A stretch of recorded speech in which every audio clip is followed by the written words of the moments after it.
Mafia boss lived alone for 30 years until Black Virgin collapsed outside his gate. On the coldest, stormy night, a reclusive king of the underworld breaks a 30-year vow and carries a wounded young woman across his forbidden threshold. She's a Black Virgin with a secret sewn into her torn tote, a ledger that could burn the city. Hunters circle the walls. The house goes on lockdown. Inside, danger moves closer, a fake medic, a silent gun, a traitor in his own ranks. He's lethal to everyone, but tender to her alone. No one touches you, not in my house. But the real puppet master smiles in public, hiding behind charity and stolen art. She wants exposure, not blood. He wants her safe, even if it costs his soul. What truth is locked in that ledger? Who will betray them next? And when the war hits the Galileans, will this rescue save them, or ignite a fire that no one can put out? Thunder cracked like artillery fire as Imani Brooks stumbled along the cliff road, one hand pressed against the burning slice beneath her ribs. Rain plastered her clothes to her skin, each step sending shivers through her fevered body. Through the downpour, wrought iron gates materialized, topped with a hawk and crown crest that gleamed despite the darkness. Her vision swam. The canvas tote bag felt like lead in her grip, but she couldn't let it go. Not after what she'd seen. Not after what it had cost her to get it. Lightning illuminated the massive estate beyond the gates, all stone and shadows against the churning ocean below. When her legs finally gave out, she collapsed against the call box, her trembling finger finding the bell. The sound echoed, distant and hollow. Minutes passed, marked only by the drumming rain and her ragged breathing. Then floodlights blazed to life, and the gates began to move with a mechanical hum. Through her fading consciousness, she made out 3 figures approaching, 2 men in dark suits, and one carrying what looked like a medical bag. "Miss?" A voice like granite over velvet. "Can you stand?" Imani tried to push herself up, but the world tilted sideways. Strong arms caught her before she hit the ground. The man who lifted her moved with precise control, as if she weighed nothing. Even in her delirium, she registered the power contained in that careful grip. "She's running a fever," the man said. Severin Hale, she realized, the estate's notorious owner. "Dr. Chen, how bad?" The physician was already examining her side. "The wound needs cleaning, but it's not deep. No organs hit. She's lucky." They carried her into a foyer that could have housed her entire apartment. Marble floors, crystal chandeliers, the kind of wealth that usually meant danger for someone like her. The silent guard, built like a linebacker but moving like a cat, took her soaked hoodie while Dr. Chen worked on her wound. "Church rummage sale next Sunday," the guard said, showing Severin a soggy flyer pinned inside the hoodie. "St. Michael's." Severin's dark eyes narrowed, but he said nothing. He was studying her canvas tote instead, testing its weight with one hand. When he shifted it, something solid thudded against the fabrics and something hidden in the lining. Dr. Chen finished applying the last steri strip. "She needs rest, fluids, and monitoring for infection. The fever should break by morning." Imani surfaced to consciousness in stages. First, the scent of pine and wood smoke, underlaid with antiseptic. Then, the softness of expensive sheets against her skin. Finally, the quiet whir of security cameras tracking movement from multiple corners of the room. Panic shot through her system. She bolted upright, ignoring the pull of the wound, searching for exits.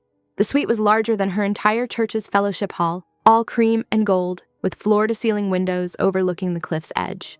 Rain still lashed against the glass like nature's own prison bars. "The cameras are for your protection." That same gravel-smooth voice from before. Severin Hale stood in the doorway, his broad frame blocking most of it. Everything about him spoke of contained violence, the way he held himself, the careful distance he maintained, the scars on his knuckles. But his eyes were sharp with intelligence rather than threat. "I need to go," Imani said, hating how her voice shook. "The men who did this to you are still out there." Severin's tone was matter-of-fact. "They're watching the roads. You go now, you won't make it a mile." Lightning flashed, illuminating the harsh planes of his face. In that instant, she saw something else there. Understanding, perhaps. Or recognition. "No one here will touch you without your explicit consent," he continued. "You have my word on that. Stay until dawn. If you still want to leave, then I won't stop you." The generator kicked in as another thunderclap rattled the windows, the lights flickering before steadying. Imani weighed her options, knowing they were limited. Her side throbbed, Her head felt stuffed with cotton. And somewhere in the storm, men with knives were hunting for what she'd stolen. Dr. Chen will remain on site through the night, Severin said, already turning to leave. Ring the bell by your bed if you need anything. She watched him move to the door with that predator's grace. He spoke quietly to someone in the hallway. Positioning guards, she realized, hearing phrases like Eastern Wall and hourly checks. The house settled into an uneasy quiet broken only by thunder and rain. Imani lay back against the pillows, her hand finding the bandage under her ribs. The wound was minor compared to what could have happened if she hadn't run fast enough. If she hadn't remembered the rumors about the estate with the hawk and crown crest, and the man who owned it. Outside her window, lightning revealed glimpses of armed men patrolling the grounds. Inside, the cameras kept their silent watch. She was safe, for now, though safe felt like a relative term in a house built on Mafia money with a man like Severin Hale as its master. The canvas tote sat on a nearby chair, innocent-looking except for the weight of secrets sewn into its lining. Imani closed her eyes, listening to the storm rage. She had until dawn to decide if she could trust the devil she knew nothing about over the devils who'd already shown their knives. The storm mellowed to a cold drizzle by 3:20 a.m., drumming gentle fingers against the kitchen's copper pots. Imani wrapped both hands around a steaming mug of ginger tea, letting its warmth seep into her bones. The kitchen was massive, all gleaming steel and dark wood, with hanging racks of fresh herbs that somehow survived despite the storm-darkened windows. Dr. Chen pressed the back of her hand to Imani's forehead. Still a bit warm. How's the pain? Manageable. Imani sipped her tea, watching Severin at the bank of security monitors built into what looked like an ordinary pantry door. His focus was absolute, switching between camera feeds with precise movements. Want to tell me how you ended up bleeding on my doorstep? His voice was quiet but carried across the kitchen. Imani's fingers tightened around the mug. I volunteer at St. Michael's thrift sale, sorting donations mostly. Today was different. The tea suddenly tasted bitter. These men showed up during closing, started shouting about a ledger. One of them had a gun. Tried to hide it, but I saw the grip when his jacket shifted. Severin's head snapped up at the word ledger. He moved to where her canvas tote sat on the counter, running expert hands over the fabric without breaking the stitching. His fingers paused over a flat, book-shaped weight hidden in the lining. The tote was in the donation pile, Imani continued. I grabbed it when I ran, didn't know why, just something in their voices, the way they moved, like they'd hurt anyone who got in their way. They would have. Severin's tone left no room for doubt. He straightened, checking his phone as it buzzed. Clean clothes are coming up from the guest suite. You'll need them. I should go. No. The word wasn't harsh, but it was final. He gestured for her to follow him to what appeared to be a spice cabinet near the industrial range. His fingers found hidden pressure points, and the entire panel swung inward to reveal a reinforced steel door. Panic room. Biometric locks, independent ventilation, satellite uplink. If you hear 3 sharp tones, get inside immediately. The system will recognize your fingerprints now. Imani pressed her hand to the scanner, watching green light trace her prints. You do this for all your unexpected guests? Only the ones being hunted. He closed the panel, showing her how to spot the subtle seam. There are others throughout the house. Memorize their locations. Dr. Chen packed her medical kit, leaving fresh antibiotics and pain medication. Take these every 6 hours and try to rest. Your body needs it. The first crack of gunfire came just before dawn. It was muffled. Suppressed weapons, Imani realized, remembering documentaries about military gear. The sound pinged off the Eastern Conservatory's reinforced glass like deadly hail. Severin moved the instant before the estate's alarm system registered the threat, one hand closing around Imani's arm with careful strength. Stay close.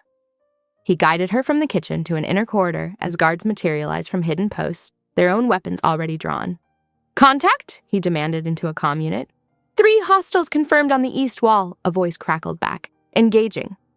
Return fire split the pre-dawn darkness. Floodlights blazed to life, turning the estate grounds into harsh day. Imani's heart hammered, but her voice remained steady. They tracked me here. Yes. Severin's focus shifted between her face and the tablet displaying security feeds. This wasn't a random search pattern. They knew exactly where to find you. A bullet whined off stonework. Severin moved Imani deeper into the corridor, his body angling to shield her. The wound in her side throbbed with each breath, but adrenaline kept the worst of the pain at bay. "Sir!" The guard from earlier appeared, weapon ready. "They're falling back to the tree line. Do we pursue?" "Maintain the perimeter. They're testing our response time." Severin's free hand settled on the grip of a pistol she hadn't even seen him draw. "Status on the gate sensors." "Clean. They came in over the south wall, near the old garden." Imani watched the tactical exchange, noting how everyone deferred to Severin without hesitation. He commanded through pure presence, each word weighted with absolute authority.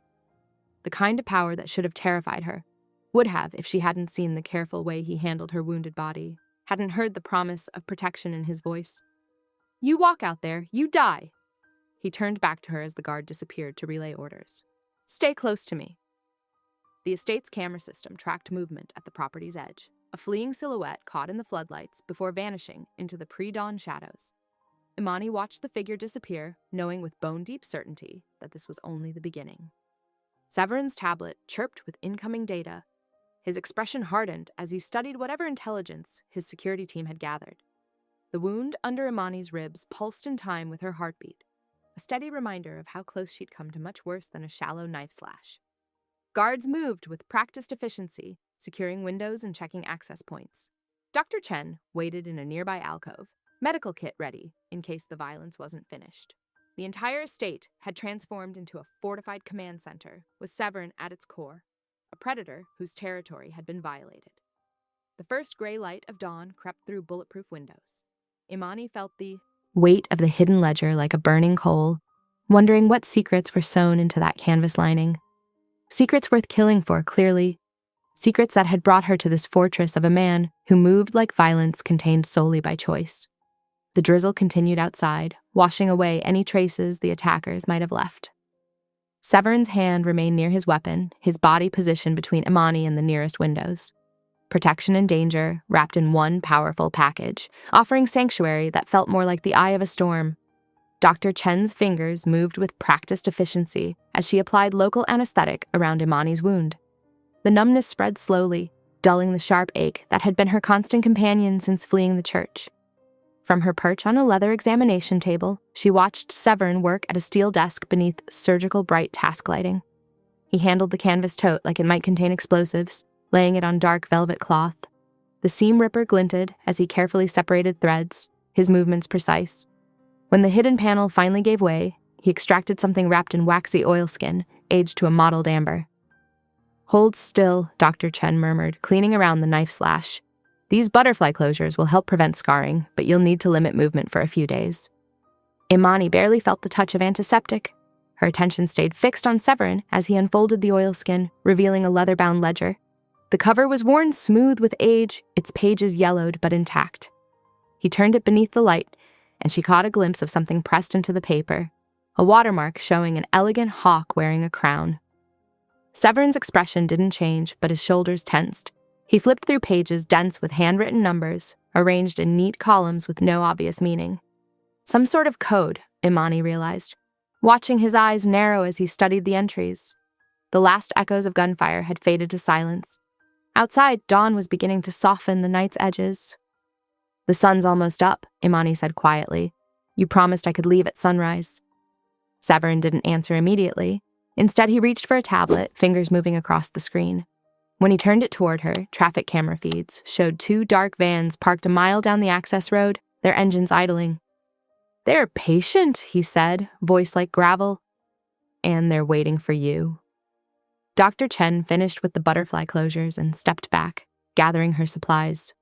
"The wound is clean now, but you'll need antibiotics for at least a week, and rest."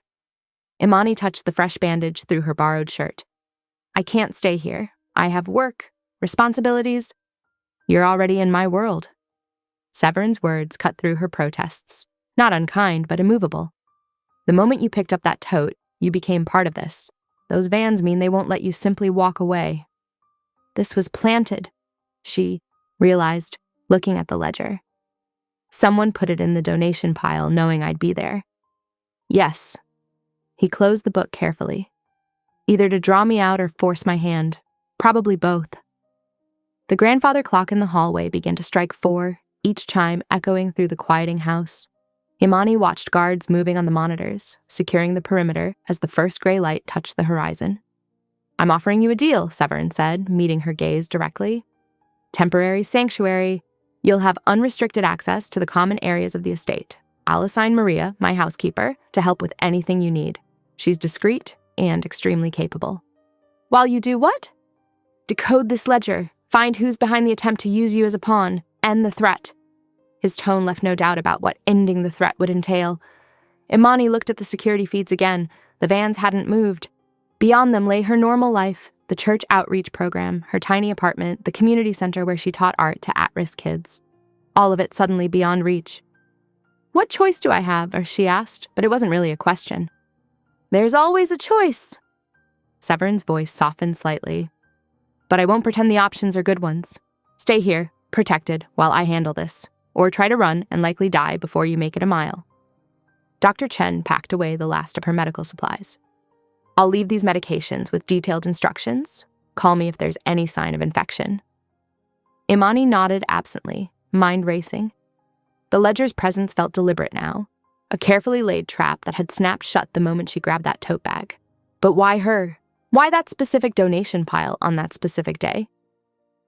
"I need you to tell me everything you remember about the church basement," Severin said, moving to stand near her. Not too close. He maintained careful distance, respecting her space, even as he prepared to interrogate her. Every detail, no matter how small. The task lighting cast harsh shadows across his face, highlighting the scars that marked him as a survivor of his own violent world. A world she'd stumbled into by pure chance, or perhaps not chance at all. "When can I contact my family?" she asked. "Let them know I'm safe." "Not yet. Any communication could be traced." He gestured to the monitors. "Those men will be watching everyone connected to you. Your safety depends on them believing you've vanished completely." The reality of her situation settled like a weight on her chest. Complete isolation, wrapped in luxury and protection that felt more like a gilded cage. But the alternative was worse. She'd seen the gun, felt the knife slice her side. They hadn't hesitated to hurt her once. They wouldn't hesitate again. "All right," she said finally. "I'll tell you everything I remember, but I want your word that when this is over, I get my life back." "You have it." Severin's response was immediate and absolute. "Now start from the beginning. Walk me through every moment before you noticed something was wrong." Outside, the sky continued to lighten, dawn creeping over a world that had shifted fundamentally in the space of a single night. Guards patrolled the walls. Dr. Chen gathered her things to leave, and somewhere beyond the gates, men in dark vans waited with deadly patience. The morning sun broke through dissipating clouds, casting long shadows across Severin's library. Gulls wheeled and cried over the cliffs, their calls carrying through the tall windows. Imani sat in a high-backed leather chair, hands wrapped around a fresh cup of coffee, while Severin stood near his desk reviewing security footage on multiple screens. "Start from when you first noticed him," Severin directed, his voice low and steady. Imani closed her eyes, recalling the scene. "I was carrying boxes down to the basement. We get most donations on Saturdays, but this was different. This man stood out, tailored coat, expensive shoes. Not our usual donor. Description: tall, maybe 6 feet, gray at the temples. The coat was charcoal wool, custom fit." She paused, remembering details. He was arguing on his phone about movements across the channel, something about timing and manifests. Severin's fingers moved across the keyboard, pulling up archived photos. "The ring. You mentioned a signet ring. Gold with a laurel design?" Imani traced the pattern in the air. "He kept turning it while he talked." Severin's expression hardened. He enlarged an image on the center screen, a corporate logo featuring an identical laurel wreath. Channel Cross Holdings, shell company used by the Constantine family for moving stolen art through European ports. Stolen art? Imani leaned forward, studying the logo. The church basement isn't exactly a high-end gallery. Perfect cover. Severin opened the ledger, pointing to columns of numbers and initials. These match shipping dates, routing marks, and these initials here. He tapped a recurring set of letters. Imani's breath caught. "MK? Marcus Kavanaugh? You know him."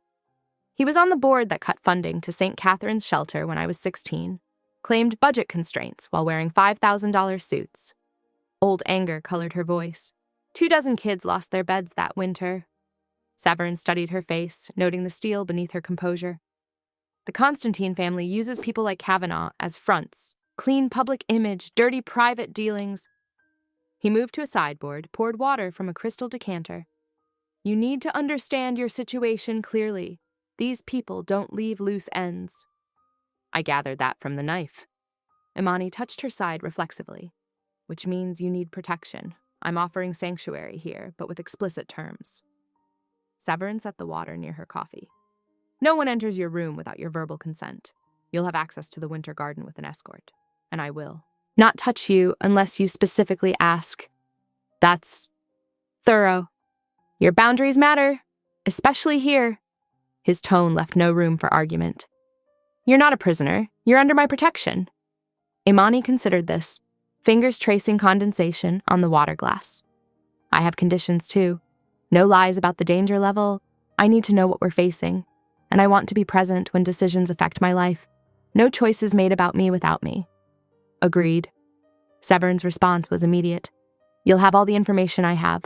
Your choices remain your own. He moved to a complex communications setup near his desk. We need to draw them out.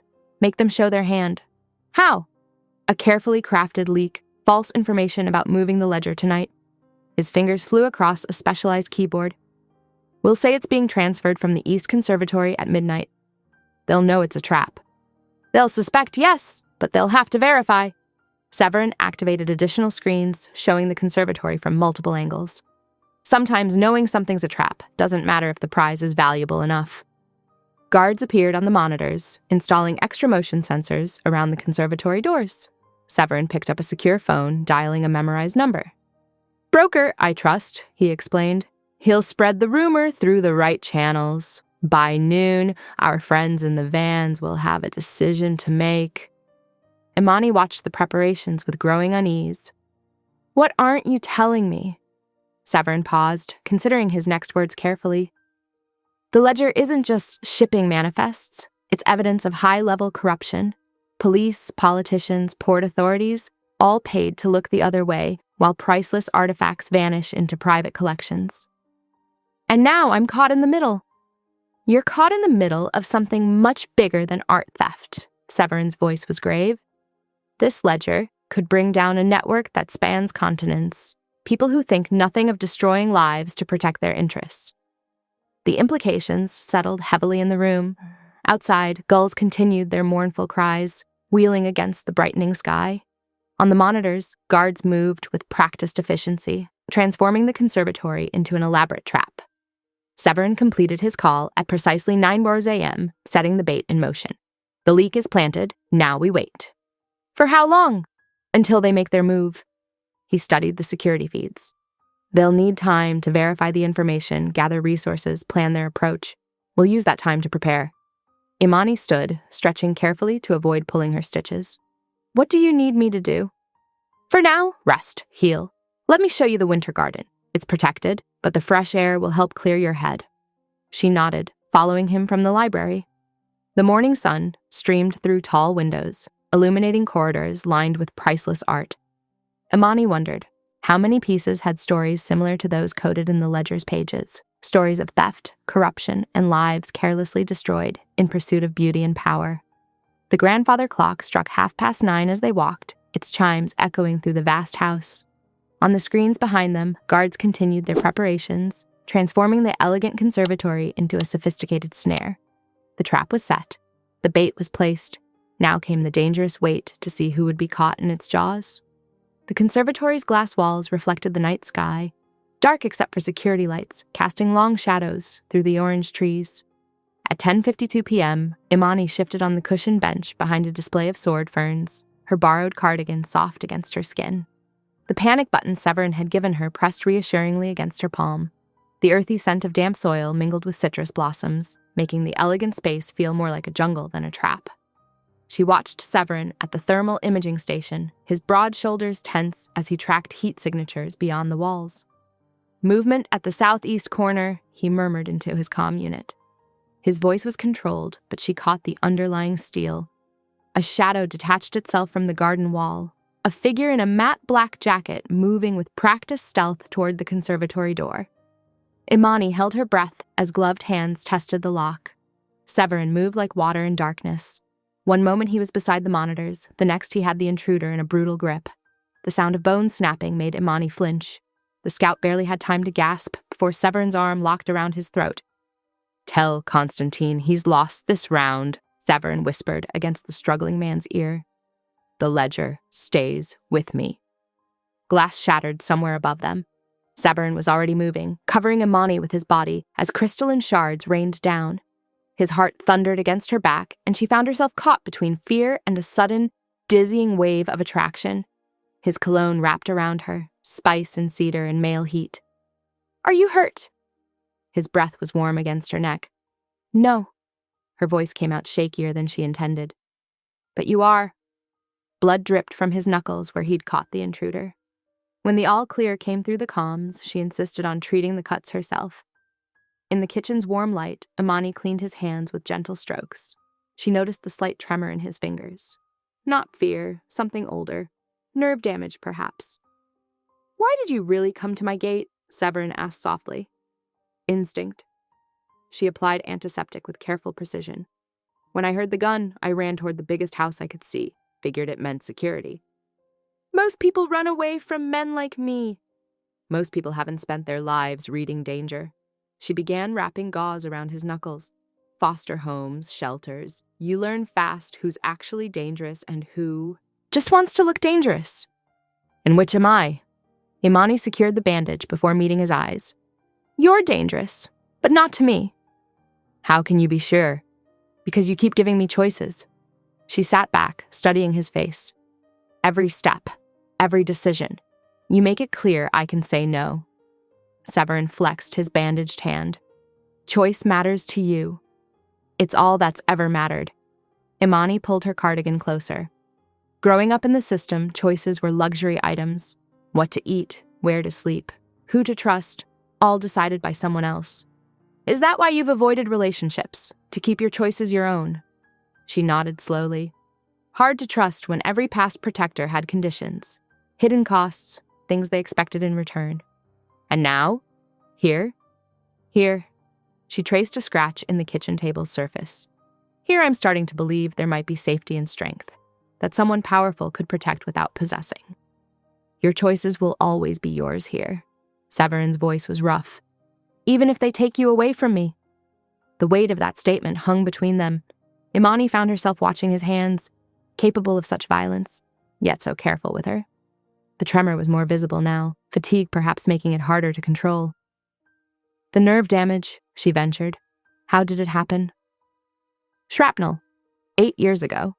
He flexed his fingers again. "Usually I can hide it better." "You don't have to, not with me."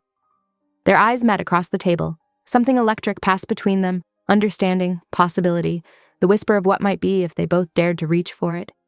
The housekeeper's quiet footsteps broke the moment. She moved through the kitchen, turning off lights with practiced efficiency. The clock on the wall read 1:40 a.m. "You should rest," Severin said softly. Imani nodded, suddenly aware of how exhaustion dragged at her limbs. The adrenaline crash from earlier left her drained. In her room, she didn't bother changing. She just kicked off her shoes and lay across the covers, still wearing the borrowed cardigan that smelled faintly of the conservatory's orange blossoms. Sleep came quickly, but before unconsciousness claimed her, she caught a glimpse of Severin through her partly open door. He sat in his study across the hall, lamplight pooling around him as he bent over the ledger. His bandaged hands moved carefully through the pages, decoding columns of numbers that held secrets worth killing for.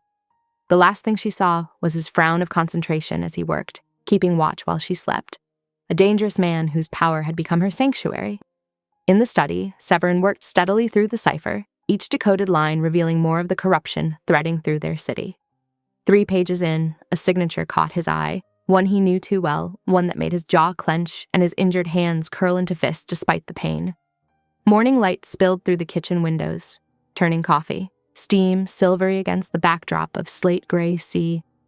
Imani wrapped her hands around a warm mug while Severin spread photocopied ledger pages across the heavy oak table. "I've decoded the first section," he said, his voice still rough from the sleepless night. These columns track shipments, but look at the payment sources. Imani leaned forward, scanning neat rows of numbers until a familiar sequence caught her eye. Her fingers tightened on the mug. The Brightwater Community Fund? Her voice cracked slightly. That's impossible. You know it? Know it? Bitter memory tightened her throat. They promised emergency funding to keep our shelter open. $300,000 earmarked for repairs, staff salaries, food programs. Then they ghosted us. Right when I turned 18, the whole place nearly collapsed. Severin's expression darkened. The fund was a shell. These numbers show art pieces moving through their accounts. Stolen paintings, antiquities. The community grants were laundering operations. All those kids! Imani pushed back from the table, pacing to the window. We lost our music teacher, our counselor. The heating broke that winter. And the whole time they were just moving stolen goods. Using poverty as camouflage, Severin touched one column. These shipping codes match a warehouse complex near the docks. Same operation, different mask. Imani turned back, fury and hurt warring in her chest. They didn't just target you with that ledger. They've been bleeding my neighborhood dry for years. I can end them. His voice held deadly promise. One night, clean execution. No, she cut him off. Not like that. We expose them, properly, legally. Make them face what they've done. Severin studied her face for a long moment. The muscle in his jaw worked as he visibly reined in darker impulses. Because you ask it, he said finally. We'll do this your way. Relief softened her shoulders. Thank you. He nodded once, then checked his phone. The doctor mentioned possible concussion after your fall last night. I've arranged an ophthalmology appointment. Female specialist, very discreet. We can drive past the docks afterward, see that warehouse from a safe distance. You think my vision's affected? You stumbled twice this morning. Better to check. The clinic occupied the top floor of a modern medical building, all glass and steel. The female driver, Maria, middle-aged and sharp-eyed, kept watch while a Dr. Chen ran standard tests. Mild concussion symptoms, she confirmed, clicking off her pen light. Vision itself is fine, but you need rest. Any headaches? Nausea? Some, Imani admitted. Mostly when I move too fast. Take it easy for a few days. Dim lights, limited screen time, plenty of fluids. She wrote out care instructions. Come back if symptoms worsen. The afternoon sun was dropping toward the water when they drove past the docks. Imani pressed close to the tinted window, scanning warehouses until... There. She pointed to a metal door marked with an embossed laurel wreath. That's their logo. Severin made a low sound of confirmation. Through the open office window, a clipboard hung by the door showed shipping schedules in clear view. Night arrivals, he murmured. They're not even trying to hide it anymore. Imani watched the warehouse recede in the side mirror, her reflection overlaid on weathered metal and salt-stained concrete. The world she thought she knew kept shifting, revealing darker patterns beneath familiar surfaces. You're quiet, Severin observed as they turned toward home. Just thinking about the shelter. She traced a raindrop's path down the window. All those kids who could have had better lives if that money had actually gone where it was supposed to. We'll make it right. Will we? Can anything really make up for years of... She broke off, pressing her fingers to her temples. Headache? Yeah. Close your eyes. We'll be home soon. Home. The word settled strangely in her chest. Yesterday, the estate had been a fortress of marble and secrets. Now it felt like something else, something warmer. The car wound up the coastal road, salt spray casting rainbow halos in the late afternoon light.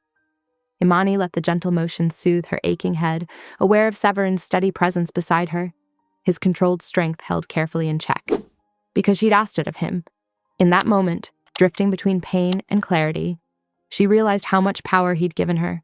A man who could order executions with a word was letting her set the terms of justice. A killer was becoming her shield, tempering his violence to match her ethics. The thought should have frightened her. Instead, it felt like finally finding solid ground after years of shifting sand. Maria pulled through the gates as the sun touched the horizon. Light glinted off security cameras and polished stone, off the hawk and crown crest that had once seemed so threatening. Now it looked more like a promise, of safety, of choice, of wrongs finally being made right. The car stopped at the front steps. Before Severin could move, Imani touched his wrist. His skin was warm under her fingers. Thank you, she said softly, for listening. for letting me choose how this plays out." His eyes met hers, dark and intent. "Your choices matter here, always." She nodded, then winced as the motion sparked fresh pain. "Inside," he said gently. "You need rest." They climbed the steps together as golden hour painted the house in amber and shadow. Through the open door, she could smell coffee and sea air, could hear the quiet efficiency of a home adjusting to her presence. A clipboard hung by the door showed shipping schedules in clear view, numbers and times that would shape their next move. But for now, there was only the gentle fall of evening, the promise of rest, and the growing certainty that she'd found something worth fighting for.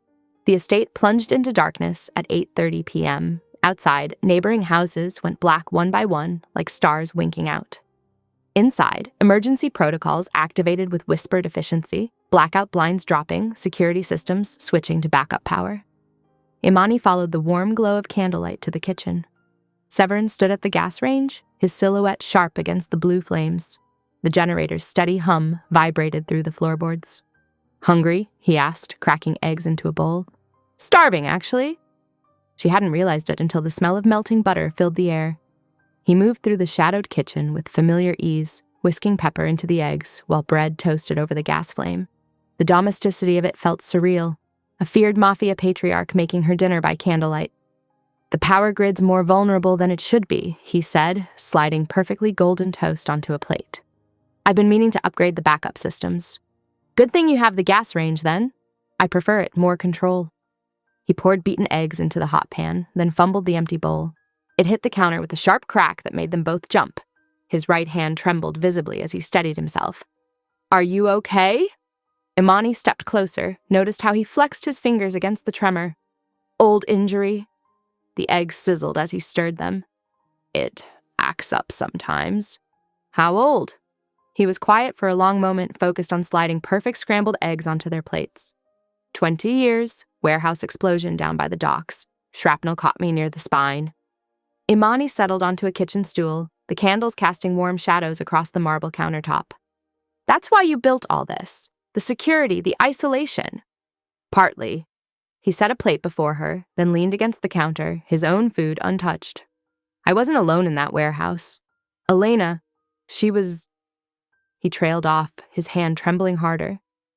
"The ambush was meant for you?" He nodded. "I built the walls higher after that. Better to be alone than to have someone else pay the price for loving me." The house shuddered in a gust of wind, rattling the windows. Severin's mug slipped from his unsteady grip, coffee splashing across the floor. Imani was already moving, grabbing a cloth. "Let me," she said softly, but he caught her wrist. "You don't have to take care of me." "I know, I'm choosing to." She met his gaze steadily. "Like you let me choose everything else since I got here." His thumb brushed her pulse point. "You've never really chosen anyone, have you?" "No." She set the cloth aside, stayed within the circle of his warmth. "I couldn't risk it. Foster homes, shelters. Choice wasn't something I got much practice with.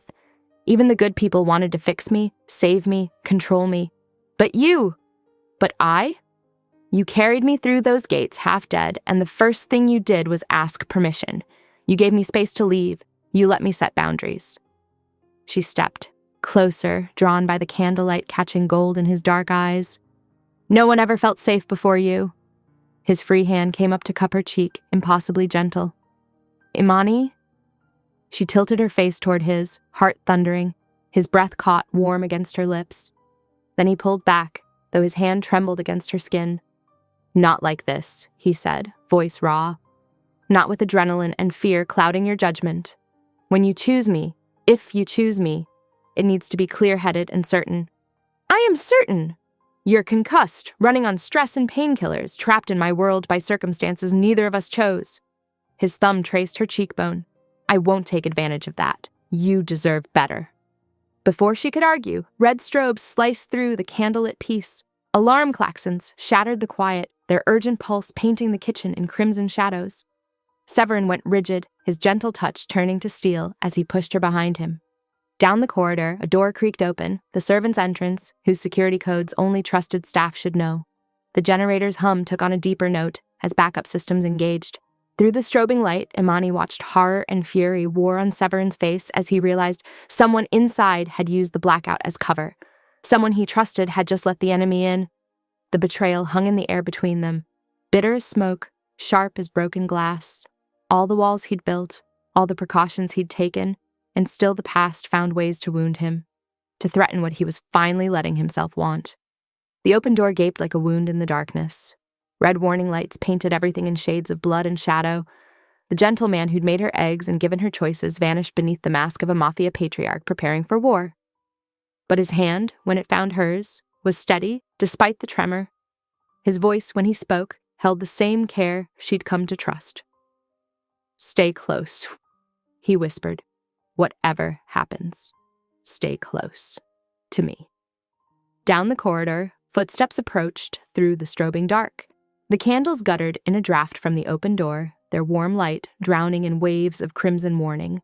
The quiet kitchen, with its half-eaten meal, felt suddenly like another world, one where gentle things might have bloomed between them, given time and trust and choice. Now the night held only betrayal and the promise of violence, painting them both in shades of emergency red. The generator hummed, the alarms wailed, and in the servants' hall the open door waited like the mouth of a trap, ready to snap shut on whatever fragile piece they'd found in each other's presence. Severin moved like a shadow through the servants' hall, one hand steadying Imani behind him. The emergency lights cast sickly red pulses across the wallpaper, turning familiar corridors alien and threatening. Their footsteps whispered against the carpet as they approached the east staircase. "Miss Taylor," a soft voice called out, "please, this way. You need medical attention." A figure in a reflective vest stood at the junction, hand extended. Something about his stance made Imani pause. The vest looked legitimate, but details jarred. The tourniquet on his belt was a cheap civilian model, not the tactical gear Severin's men carried. His boots were spotless, no mud or rain marks from responding to an emergency. Before she could step back, Severin's arm barred her path. The fake medic's face hardened. He bolted, slashing at a wall panel with a blade. Sparks flew as circuits died, plunging that wing into total darkness. "Stay against the wall," Severin ordered, drawing a weapon. His phone lit up with a security alert. Camera feed from the North Hall showed 3 figures moving with practiced efficiency. In the lead was Marcus, Severin's lieutenant of 20 years. "No," Severin breathed, rage and pain mixing in his voice. "The breach codes." It was him. "Your own man," Imani whispered. "Not anymore."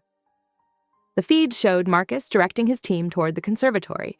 They moved like professionals, checking corners, maintaining coverage. This was no opportunistic break-in. This was a planned betrayal. A muzzle flash lit the stairwell. Severin spun, shoving Imani down as bullets thudded into the wall. Hot blood sprayed her neck. A round had grazed his shoulder. He returned fire in controlled bursts, forcing the shooter back. In the chaos, his mind raced through connections. The church flyer in Imani's tote, convenient timing, Marcus's insistence on personally vetting the weekend security rotation. The ledger's appearance wasn't chance. Marcus had planted it, knowing the church's proximity to Severin's estate. He'd used Imani as an unwitting courier, betting her obvious innocence would get the package through. "Son of a bitch!" Severin snarled. "He set you up as a pass-through!" The shooter tried to circle back up the stairs. Severin tracked the movement, anticipated the angle, and caught him with a tackle that sent them both crashing into an antique side table. The man's head cracked against marble, his weapon skittered away. Imani expected execution. It's what a Mafia boss should do. Instead, Severin zip-tied the unconscious man's hands. Her words about justice over slaughter had gotten through. "We need him alive," Severin explained, pressing a hand to his bleeding shoulder. "Marcus knows too many of our protocols. We have to know what he's compromised." The estate's lockdown shutters whirred into place over windows. Through the reinforced glass, floodlights swept the grounds as guards established a perimeter. Marcus was out there somewhere with his team, probably heading for prearranged extraction. "He'll try to reach the coast road," Severin said, voice steady despite the blood soaking his shirt. "But there's something he doesn't know about. The old railway tunnels under the estate. They were sealed in the 50s, but I kept them maintained. At first light, we'll use them to cut off his escape route." Imani touched his arm, careful of the wound. "You're hurt." "It's nothing." His eyes softened briefly. "I've had worse." The prisoner stirred, groaning. Somewhere in the darkness, another alarm joined the chorus. The night was far from over. "Help me get him secured," Severin said. "Then we need to sweep the house room by room. Marcus trained half these men. We need to know who's still loyal. They dragged the captive to a reinforced storage room. Severin's phone buzzed with updates. No breach of the perimeter yet, but 3 guards were missing from their posts. The betrayal ran deep. "I'm sorry," Imani said as they worked. "This is my fault. The ledger—" "No," Severin's voice was firm. "Marcus exploited your kindness. The fault is his alone." The prisoner came fully awake, testing his bonds. Severin knelt, ignoring the pull of his injured shoulder. "You're going to tell me everything," he said quietly. "Every exit strategy, every fallback position. But first, you're going to tell me why Marcus turned. What was worth throwing away 20 years of trust?" The man's eyes darted between them, calculating. Outside, the hunt continued under strobing emergency lights. Dawn was still hours away, but plans were already forming behind Severin's cold gaze. The tunnels would give them an advantage, if they could hold the estate until morning. Imani watched Severin work, struck by the control in his movements despite his wound. He'd taken that bullet protecting her. Now he was showing restraint and questioning the prisoner, honoring her request for less bloodshed. Even betrayed and bleeding, he was trying to be the man she'd almost kissed in the kitchen's candlelight. The night stretched ahead, full of darkness and uncertain loyalties, but dawn would come, and with it, a reckoning in the tunnels beneath the cliffs. Gray light filtered through the fog as Imani watched Dr. Chen clean Severin's shoulder wound. The bullet graze had left an angry red furrow across his muscled flesh. She tried not to stare, but her eyes kept tracking the careful movements of gauze and tape. "The sling will stabilize it," Dr. Chen said, holding out the medical device. Severin's jaw tightened. "It'll slow me down." "It's not a suggestion." The doctor's tone brooked no argument. Severin took the sling but didn't put it on, letting it dangle from his good hand. His eyes met Imani's across the room. "Ready?" She nodded, clutching the photocopied ledger pages she'd studied until her vision blurred. The codes and shipping manifests were burned into her memory now, along with the railway diagrams she remembered from childhood field trips to the Coastal Museum. The entrance to the tunnels lay behind a reinforced door in the wine cellar. Severin entered a code, and hydraulics hissed as the barrier swung open. Cold, damp air wafted up from the darkness. "Stay close," he murmured, clicking on a powerful LED lantern. Stone steps descended into shadows. Their footsteps echoed on worn granite as they made their way down. The beam caught glimpses of rusted rails, ancient timber supports, and arrows painted in phosphorescent paint that still glowed faintly after decades. "The museum used to run tours through part of this network," Imani said softly. "Before budget cuts, we'd come here on shelter outings. The kids loved the ghost stories about smugglers." The stories weren't wrong. Severin's voice was equally low. "My grandfather used these tunnels during Prohibition. Later, they moved art and antiquities." Water dripped somewhere in the darkness. The air grew thicker, with mineral scents and decay. Their lantern light caught clusters of stalactites forming on the ceiling. "This junction," Imani whispered, pointing to where the tunnel split. The ledger showed regular movements through the eastern branch, same codes as the warehouse shipments. Severin nodded, following her guidance. The tunnel curved gradually northward, following the coastline. Ahead, a faint gleam of light leaked around a corner. He raised his hand in warning, then pressed Imani against the damp wall. Voices drifted toward them. 2 men comparing patrol schedules. "Marcus said, check every hour," one voice said. "Boss won't know about this route." "Shows what they know," the other replied.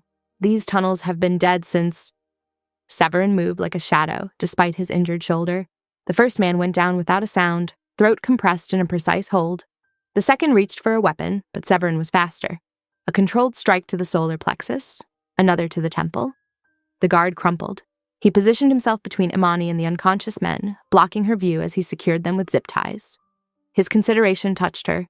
Even now, he tried to shield her from violence. They continued deeper into the tunnel network. The air grew staler, heavy with decades of isolation. Their light caught more painted arrows, faded to ghostly shapes on the stone. Imani's mind raced with fragments from the ledger. Dates, codes, shipping manifests. They painted a picture of systematic theft disguised as legitimate commerce. The same people who'd stripped funding from her neighborhood had been moving stolen art through these very tunnels. Another patrol appeared ahead. This time, Severin's takedown was equally efficient but left him grimacing, his shoulder clearly paining him. Still, he refused to use the sling.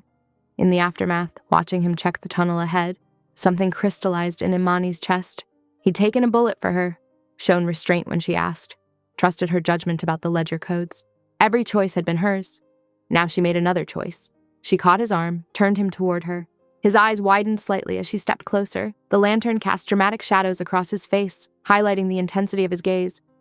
"Imani," he started. She kissed him. The shock of it jolted through them both. His lips were soft, despite the harsh lines of his face. He stayed perfectly still for a heartbeat, letting her set the pace, before responding with careful heat. His good hand came up to cradle her face with infinite gentleness.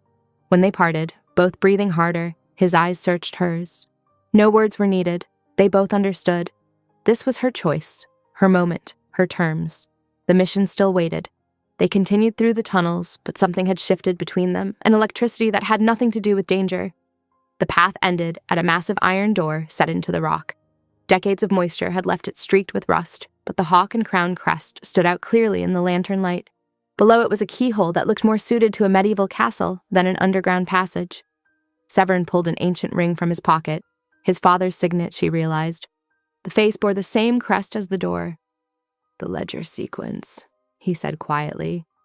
"What was the pattern for the warehouse shipments?" Imani closed her eyes, visualizing the columns of numbers. Crown, hawk, crown, crown, hawk. He inserted the ring, turned it in that precise pattern. Something deep in the mechanism clicked. The door swung inward with a groan of ancient hinges.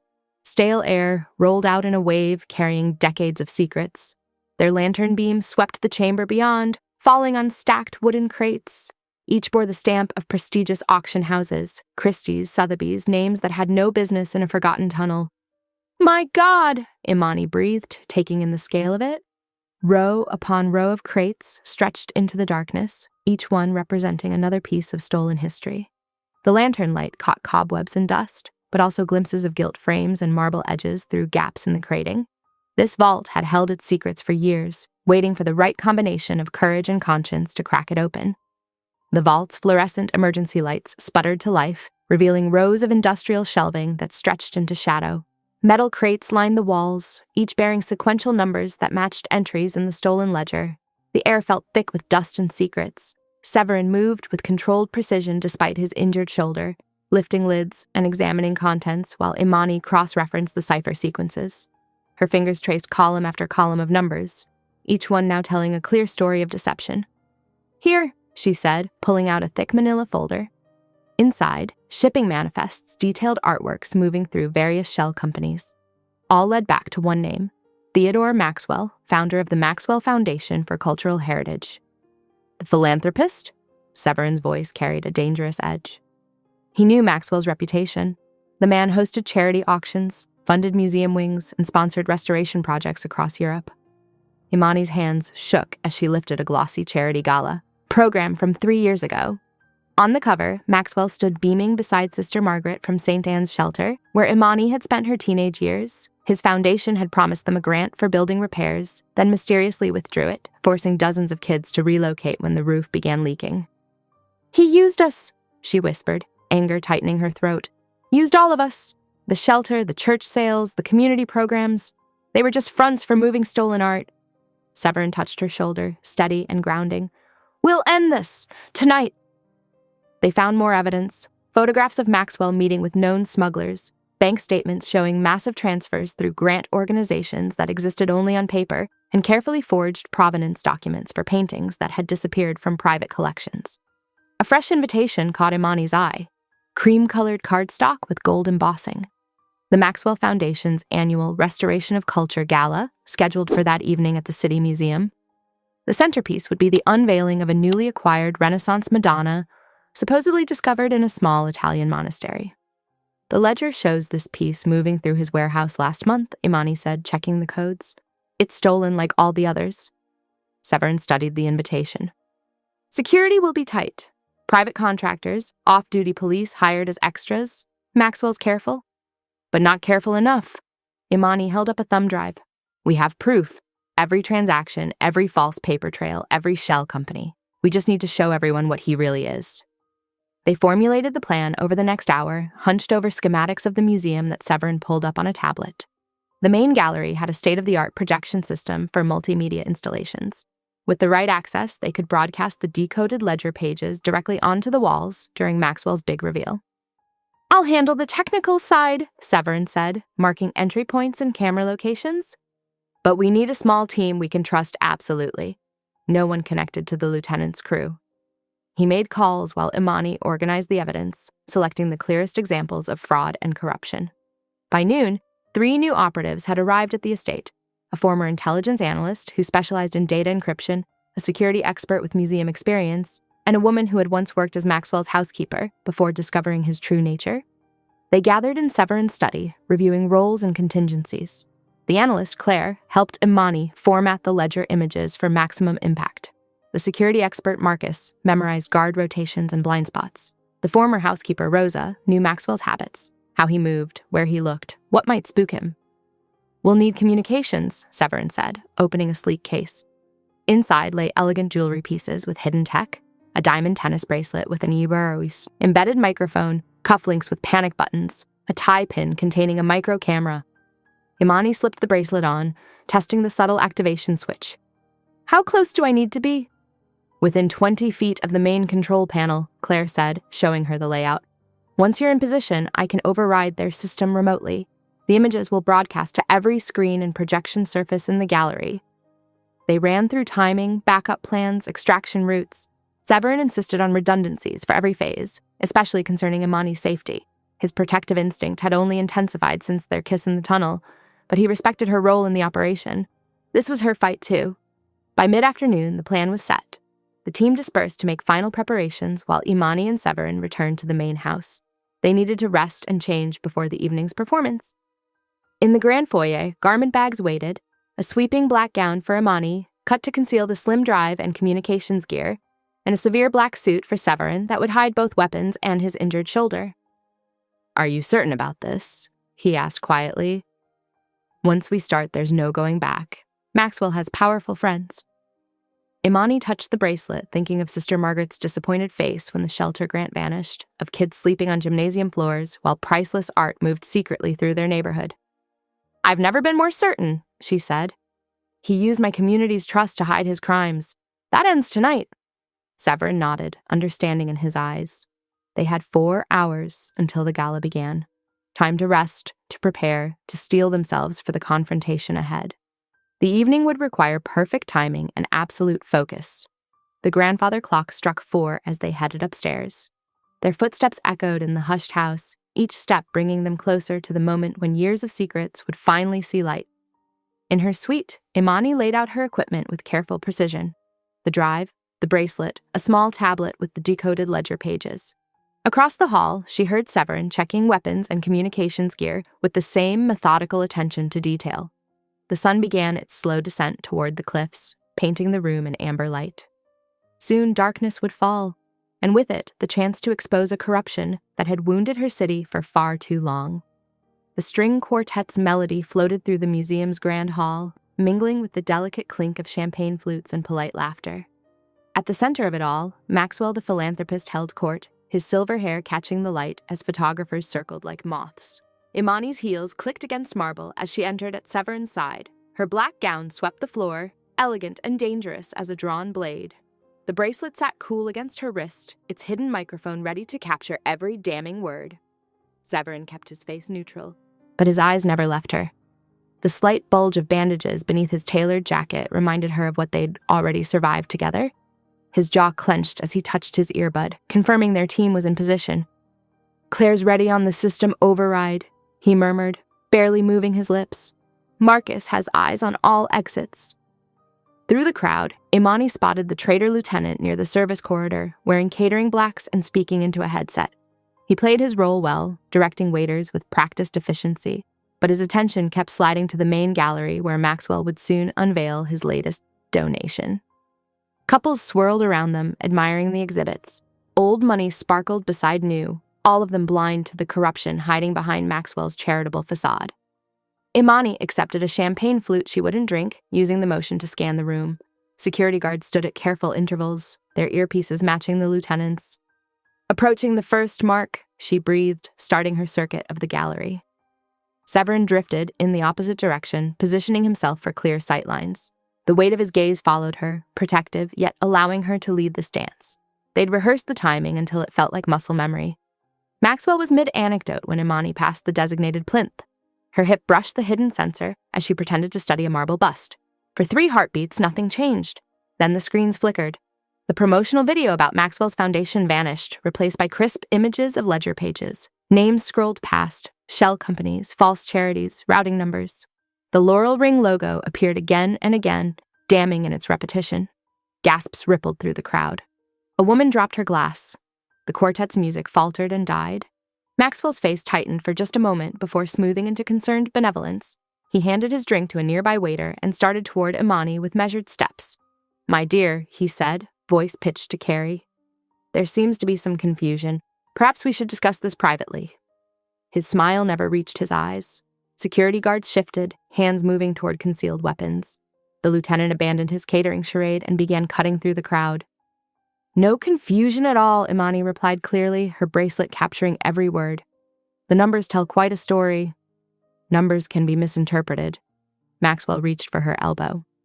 "Let's step into my office where—" The lieutenant struck before Maxwell could finish, his arm locked around Imani's throat as he pressed a pistol to her ribs, using her body as a shield. The crowd scattered with strangled screams. "That's far enough, Hale," the lieutenant called out. "Hands where I can see them." Severin raised his empty palms, his expression carved from stone. Only Imani, who knew him now, could see the murderous calculation behind his eyes. "Think carefully," Severin said into the calm, his voice eerily calm. "You know what happens to people who touch what's mine." The lieutenant tightened his grip. "Not this time. You're going to let Mr. Maxwell leave, then we'll discuss terms." Maxwell was already backing toward a side exit, guarded by his private security. On the screens above, the evidence continued to scroll, ignored now in the face of immediate violence. Imani forced herself to breathe steadily, feeling the lieutenant's pulse hammer against her shoulder. The bracelet pressed into her skin, still transmitting. She caught Severin's eye and saw him begin a silent count. The room held its breath, balanced on the edge of explosion. The lieutenant's gun dug deeper into Imani's side. Severin's hands remained raised, but his weight shifted subtly onto the balls of his feet. Through her earpiece, she heard Claire whisper, "Police are 3 minutes out." Sweat trickled down the lieutenant's neck. She felt it where his skin touched hers. His breath came faster, betraying his nerves. He'd seen what Severin could do. The massive screens cast everything in shifting blue light as more evidence unfurled. Shipping manifests, bank transfers, photographs of Maxwell shaking hands with known criminals. Even now, the truth was spreading beyond these walls, impossible to contain.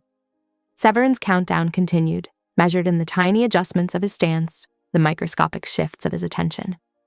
The lieutenant wouldn't recognize the signs, but Imani had learned to read them. Around them, the glittering crowd pressed against the walls, phones raised to capture the scene. The quartet's abandoned instruments lay scattered on their platform. A champagne fountain burbled absurdly in the corner, its cheerful sound obscene in the tension. Maxwell reached his exit, flanked by guards. "Handle the ta!" he snapped at the lieutenant. "No loose ends." The lieutenant's grip tightened further. "Last chance, Hale. Back off or—" Imani felt him tense, preparing to use her as leverage for his escape. Severin's eyes locked with hers. A silent question. She gave him the barest nod. The bracelet caught everything, the lieutenant's harsh breathing, the distant wail of sirens, the collective inhale of the watching crowd. Evidence gathered with each passing second, transmitted to servers far beyond Maxwell's reach. Severin's countdown neared its end. His fingers twitched once, twice, a signal meant only for her. The lieutenant saw it too, but he wouldn't understand its meaning until it was too late. The screens above cast harsh light across Severin's face, throwing his scars into sharp relief. He looked like what he was, a predator allowing his prey one last moment of imagined control. At precisely 8:19 p.m., Severin's thumb brushed the device in his sleeve. The traitor's comm crackled with sudden feedback, looping his own breathing back at him in a disorienting echo. In the same heartbeat, pre-programmed lights strobed across the gallery, ceiling, creating split-second shadows that confused depth perception. The lieutenant's grip loosened for just a fraction of a second. It was all Severin needed. The muzzle flash was lost in the strobe effect. The shot itself was precise, through muscle and tendon of the lieutenant's right shoulder. spoiling his aim without killing him. The pistol clattered to the marble floor as he stumbled backward, releasing Imani. Severin moved like liquid shadow, sweeping Imani behind a massive marble column. His body shielded her from the chaos erupting around them. Screams and running feet echoed off the vaulted ceiling. "Stay close, fool," he murmured, checking her for injuries with gentle hands. Maxwell bolted toward a service corridor, shoving past his own security detail in his haste to escape. But Imani was already moving, her steps sure despite the adrenaline coursing through her veins. She planted herself directly in his path, blocking his retreat. "Going somewhere?" Her voice carried clearly, picked up by both her bracelet mic and dozens of phones still recording. Maxwell's facade cracked. Gone was the benevolent philanthropist, replaced by something cold and desperate. "Name your price," he hissed, reaching for his wallet. "Everyone has one. What's yours?" "You can't buy your way out this time," Imani said, holding her ground as he loomed closer. His face twisted. "You stupid girl, do you know what I can do to you? To that precious shelter of yours, one phone call and—" "You stole from children." Severin's voice cut through the chaos like a blade of ice as he materialized behind Imani. His presence radiated controlled violence. "You took food from their mouths, heat from their rooms, hope from their futures." Above them, the screens continued their relentless display of evidence. Social media alerts pinged as viewers began tagging and sharing the leaked documents in real time. Maxwell's name trended higher with each passing minute. Museum security converged from multiple directions, followed by the first wave of responding officers. The lieutenant lay groaning where he fell, already being zip-tied by Severin's loyal team. His blood made dark patterns on the marble floor. "Maxwell Whitmore," an officer announced. "You're under arrest for fraud, money laundering, and conspiracy." The rest was drowned out by fresh commotion as more authorities arrived. Maxwell's face went chalk white under the harsh gallery lights as handcuffs clicked around his wrists. His carefully crafted world crumbled in real time, documented by dozens of cameras. The quartet's abandoned instruments lay scattered on their platform. A violin tilted precariously near the edge, its strings still humming with remembered music. The champagne fountain burbled on, oblivious to the drama unfolding around it. Imani watched as Maxwell was led away, his expensive suit wrinkled, his carefully styled hair disheveled. He looked smaller somehow, stripped of his power and pretense. "The ledger," he called desperately over his shoulder. "It's worthless without the cipher key." "Already decoded," Severin replied coldly. "Every page, every transaction, every name." The lieutenant was hauled to his feet, ashen-faced from blood loss, but alive. Severin's choice to wound rather than kill hadn't gone unnoticed. Imani saw the quick glances between officers, the subtle shift in how they approached him. Outside, sirens wailed in counterpoint to the chaos within. Camera flashes strobed through the high windows, casting strange shadows across the priceless artworks that lined the walls. Reporters gathered at the entrance, drawn by social media alerts and police scanners. The gallery slowly emptied of guests, their finery incongruous with the tactical gear of arriving federal agents. Evidence teams began photographing the scene. The screens above continued their silent testimony, now interspersed with real-time news coverage of Maxwell's arrest. Severin's hand found Imani's, his touch gentle despite the lethal grace he'd displayed moments before. His fingers trembled slightly, the old injury making itself known after the strain of such precise shooting, but his grip was warm and sure. They walked out together into the salt, cold night, leaving behind the mingled scents of spilled champagne and cordite. Wind off the ocean cut through the remnants of adrenaline, carrying the promise of rain. Their car waited at the bottom of the museum steps, Claire at the wheel with the engine running. The city lights reflected off its polished black surface, creating mirrors within mirrors. Imani paused before getting in, looking back at the limestone facade with its columned grandeur. Police lights painted everything in alternating red and blue, transforming the classical architecture into something more modern and stark. "You kept your word," she said softly, "about showing restraint." Severin opened the car door for her, his movements still precise despite fatigue and his trembling hand. "I made you a promise," he replied simply. "Your terms, your justice." The last of the social elite hurried past them to waiting cars, clutching phones and designer bags, already calling attorneys and crafting statements. Above, news helicopters gathered like moths around a flame, their searchlights cutting through the gathering clouds. The car's interior wrapped them in quiet leather and subtle warmth. As Claire pulled away from the curb, Imani watched the museum recede in the side mirror. Its windows still flickered with evidence of corruption exposed, truth finally dragged into the light. Severin's hand remained steady around hers as they drove through streets washed clean by the ocean wind. Neither spoke. They didn't need to.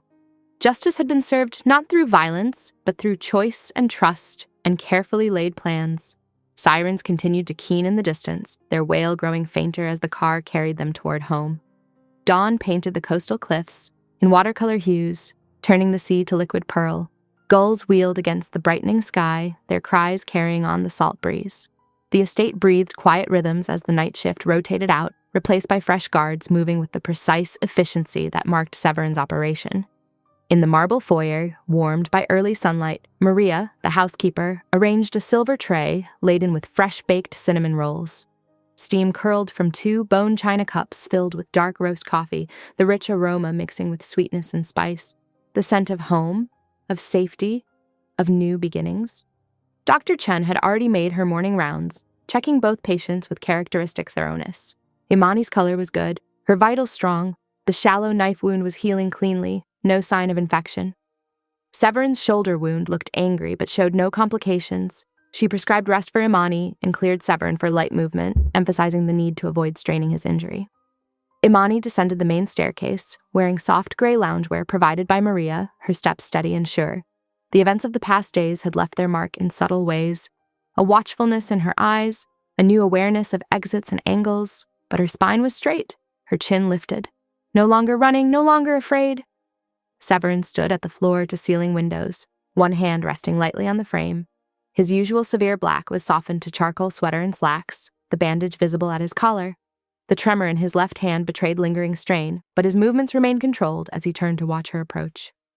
"The ledger data is secure," he said, voice morning rough. "I sent encrypted copies to federal authorities and to Christine Wu at the Tribune.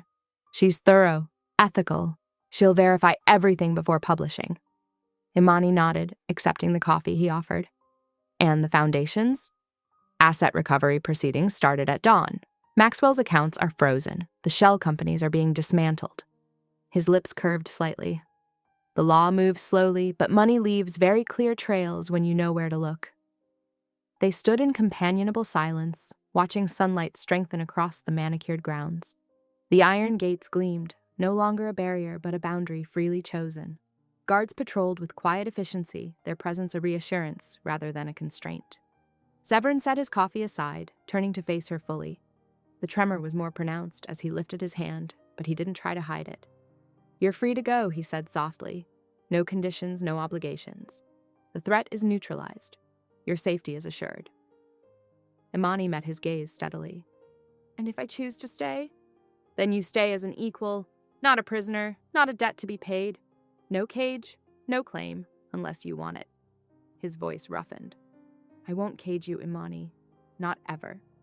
She set her cup beside his, closing the distance between them. "I choose you," she said simply. "And I choose to rebuild what they tried to destroy."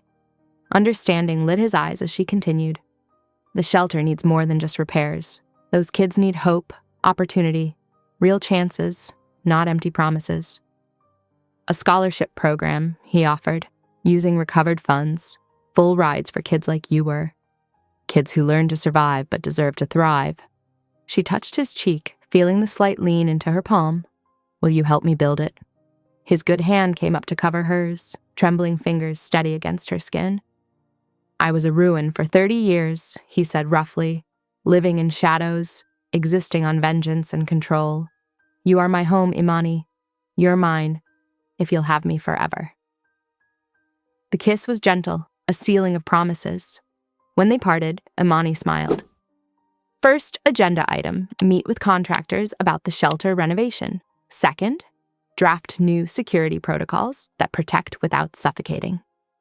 "Joint oversight," he agreed. "Your insight, my resources. Equal partnership." Maria appeared discreetly in the doorway. "The recovery team is approaching the gates, sir, and Ms. Wu from the Tribune has arrived for the documentation review." Severin nodded, his hand finding Imani's. Together they watched the gates swing wide, admitting a convoy of vehicles. The lead truck bore the logo of a respected construction firm, followed by accountants and asset managers ready to begin untangling Maxwell's web of theft. Noon sunlight turned the gravel drive to gold as more vehicles arrived, donors responding to carefully worded invitations, contractors with blueprints and estimates, security consultants vetted personally by Severin. The estate hummed with purpose, transformation already beginning. "Your world is changing," Imani observed, watching uniformed workers unload equipment with practiced efficiency. "Our world," he corrected softly, "built on choice, not force, protection, not possession." His thumb traced circles on her wrist, gentle despite the tremor. "Though I reserve the right to be extremely possessive when we're alone." She laughed, the sound bright and free in the sunlit foyer. "Noted and appreciated. Now come help me terrorize these contractors into building exactly what these kids deserve." They stepped out together onto the broad stone steps, his hand steady at the small of her back. The gates stood open to the future they would build. Not a prison to escape, but a fortress freely chosen, its strength turned outward to shelter others as they had sheltered each other. Above them, gulls wheeled in the cloudless sky. The sea stretched endless and bright to the horizon, and in the warm noon light, surrounded by the organized chaos of new beginnings, they stood together, equals partners, home.